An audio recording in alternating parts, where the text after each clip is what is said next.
Ses mères a écrit père spirituel. Mais ce qu'elle a dit, le mourant a écrit père spirituel. Ce qu'elle a dit, le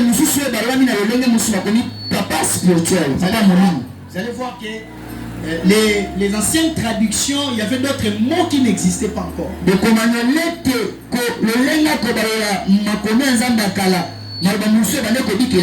Et on passe rapidement parce que ce n'est pas notre sujet. Les séraphins avaient 6 ailes. Ils ont 6 ailes.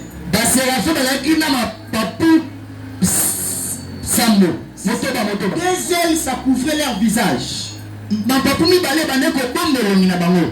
Amen, amen. Amen. Deux ailes, ça leur servait de voler. Il veut voler, ils utilisent les deux vols et les deux ailes. Puis deux ailes, ça couvrait leurs pieds. Amen, amen. Amen. Amen, amen. Amen. C'était ça la description des séraphins. Ils sont aussi des anges. Les importants églises, ok, au moni ange séraphin, tu peux voir un ange, mais ça n'a combat. Il y a des démons. Au moni ange,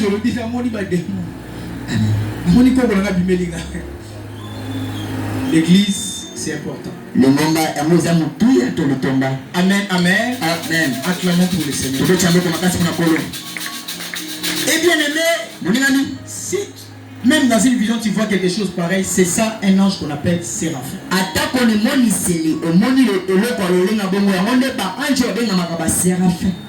Les séraphins ont des rôles. Premier rôle des séraphins, c'est d'adorer continuellement Dieu. Ceux qui écrivent, les séraphins ont d'abord le rôle d'adorer continuellement.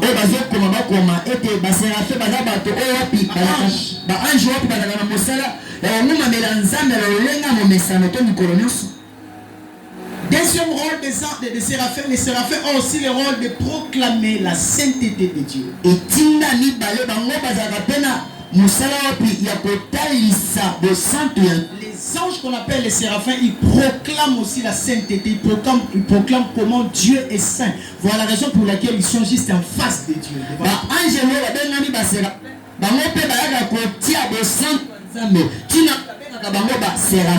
Amen, amen. Amen. Amen, amen. Amen.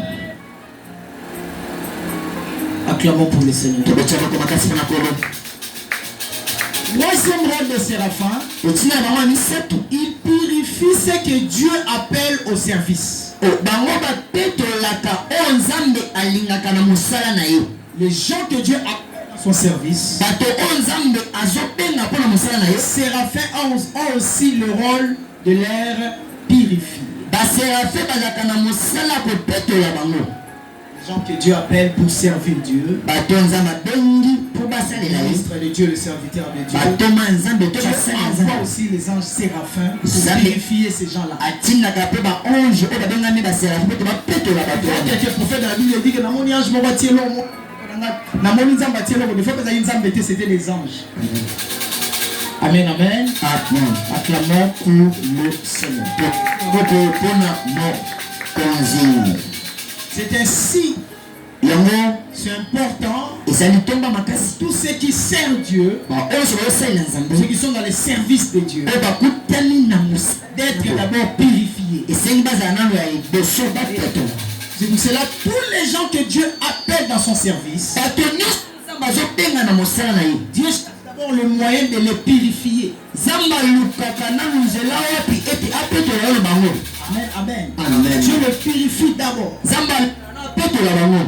C'est très important. Et deuxième rôle, deuxième sorte des anges, il fait les chérubins. C'est important d'amener ton cahier. L'homme de Dieu qui m'a écrit, il a dit, mais les enseignements là que tu donnes ton église, ça n'a pas la même taille avec ton église.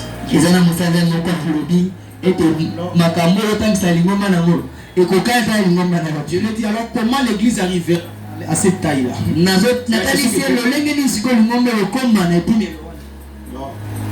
On doit s'améliorer, peu importe qu'on ne comprend pas, mais quand même, on écoute. Le fait qu'on écoute, on va comprendre avec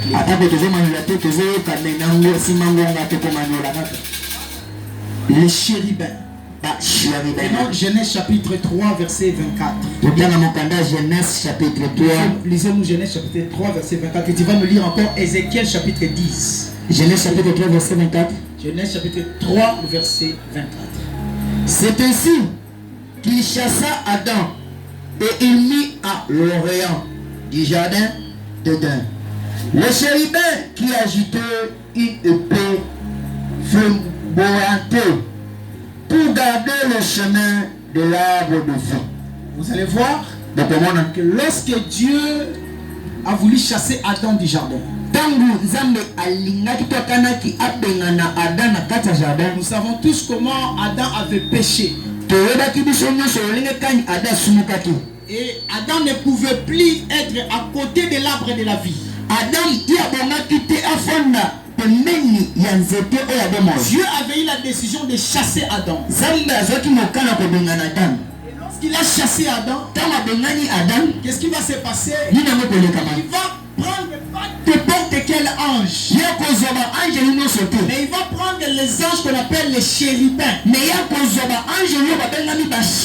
Vous allez voir pourquoi Dieu avait laissé tous les anges. Il a choisi que les chérubins. Il savait le rôle des chérubins. Qu'est-ce que les chérubins devaient faire? Dans ta vie, tu dois savoir quel est mon rôle sur la terre. Qu'est-ce que je peux faire? Qu'est-ce que la raison pour laquelle Dieu m'a créé sur la terre? Est-ce que je parle à quelqu'un? Est-ce que je m'adresse à quelqu'un? Quand tu sais c'est à quoi tu es capable de faire, t'utiliser en fonction de ta destinée. Il y a des gens qui ont perdu de destinée. Il a été envoyé pour chanter la musique. Il va créer une église. Il a été créé pour chanter seulement. Il est devenu prophète. Amen. Amen. Amen. Oh, Dieu nous utilise selon notre destinée. Dieu peut prendre tous les anges. Il a laissé d'autres anges. Mais il a pris seulement les chérubins. Parce qu'il savait que ce n'est que les chérubins qui pouvaient faire ce travail. Est-ce que je parle à quelqu'un? Je m'adresse à quelqu'un. Et il avait placé les chérubins dans les gens. Prends maintenant Ézéchiel chapitre 10. Ézéchiel chapitre 10 rapidement. Parce que le temps va me faire défaut. Je te dis Ézéchiel chapitre 10 verset 1. Verset 1. J'ai regardé et voici sur le ciel au-dessus de la tête de chérubin. Il y avait comme une pierre de saphir.